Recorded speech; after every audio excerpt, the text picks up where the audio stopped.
It was a special day for the railway.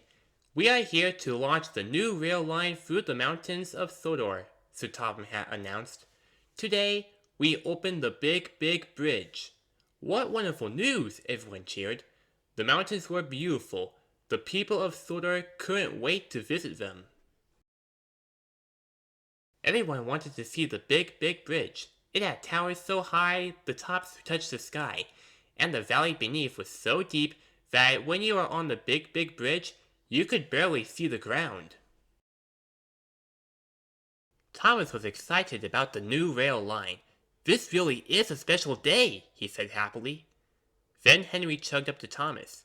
The big engine frowned. I don't want to go to the mountains, Henry said nervously.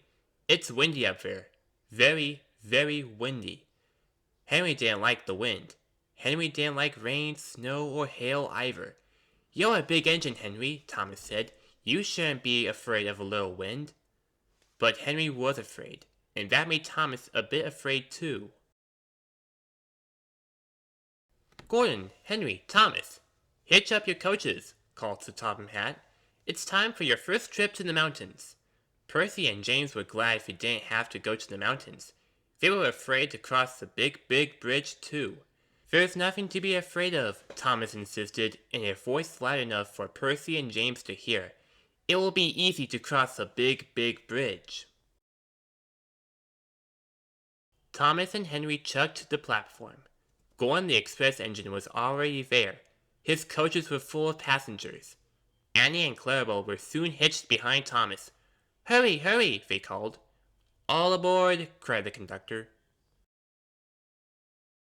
Sir Topham Hatt turned to the crowd and waved his hat one last time. Toot toot, Gordon whistled. Follow me. In a burst of steam, the big blue engine was off. Soon the trains were rolling through the countryside in a long line. Gordon took the lead. Behind him chugged Henry. Then, because he was the smallest, came Thomas. All along the way, people came out of their houses and cheered when they saw the trains go by. At the foot of the mountain, Henry slowed to a crawl. These mountains are much too high, he moaned. I can't go. I'm afraid of heights. Don't be silly, said Thomas bravely. I'll be right here behind you. But Henry didn't budge. He was very nervous, and that made Thomas nervous too. Come on, Thomas gently pushed Henry. We have to go. The brand new tracks were smooth and shiny, but Henry barely moved along them. The truth was, Henry didn't want to reach the top of the mountain, because then he had to cross the big bridge. If Percy and James and Henry are all afraid, thought Thomas, maybe I should be frightened too. The tracks grew steep as Thomas and Henry puffed up the mountain. They could hardly keep up with Gordon. The big blue engine rushed ahead. Gordon was a strong engine. The steep tracks didn't tire him at all. Wait for us, Henry called, but Gordon climbed higher and higher until he was out of sight. I don't think I can make it, Henry groaned, his steam giving out at last. This mountain is too steep. Keep going, Thomas urged him. We can't let a little mountain stop us. But Thomas was having trouble chugging up the steep mountain too, and he was beginning to worry about crossing the big bridge. Finally, Thomas and Henry arrived at the top of the mountain.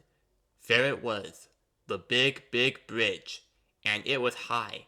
It was windy up there too, very windy. I won't go, Henry declared. But we have to cross, Thomas said bravely. Our passengers want to see the mountains on the other side. Hurry, Annie and Clarabelle cried. The coaches were so excited that Thomas had trouble keeping them in line. Thomas searched the tracks ahead. Gordon was nowhere to be seen. He had already crossed the bridge and rolled into the mountains beyond. Thomas and Henry were alone. I'll go first, Thomas said at last. Then you can follow me, Henry. If the wind blows, close your eyes, Henry said. That way you won't see anything scary. Click-clack, click-clack, click-clack. Thomas began to cross the bridge. Thomas looked up. He could see cottony clouds touching the top of the bridge. Nervously, he looked down, but the bridge was so high he couldn't see the ground. A sudden gust of wind shook the bridge. This scared Thomas, and he closed his eyes so tightly that he couldn't see where he was going. Click-clack, click-clack, click-crash! Thomas came to a sudden stop. He opened one eye for a quick peek. "Oh no!" he cried. His wheels were off the track. "Are you all right, Thomas?" called Henry. "I'm stuck," Thomas said glumly. "I couldn't see where I was going, and my front wheels had jumped the track." Just then, Gordon returned. He frowned when he saw Thomas stuck in the middle of the bridge. "Go find Harold," Gordon called to Henry. Relieved, Henry backed down the mountain to find the helicopter. Thomas kept his eyes closed. He was too afraid to look. But inside his coaches, the passengers enjoyed the wonderful view. Finally, Thomas heard the whirl of rotors. Harold was there to rescue him. Slowly, Thomas opened his eyes. He looked at the blue sky above and the green mountains all around. "What a lovely view!" he exclaimed. "I was silly to shut my eyes. I almost missed everything." "Hitch the rope to your buffer and hold on," Harold cried. In no time at all, Harold had lifted Thomas back onto the tracks. Thomas backed up to where Henry waited. "Come on, Henry," said Thomas. "The view is spectacular. I should never have been afraid." With that, Thomas turned and chugged happily across the big bridge. Henry watched in wonder.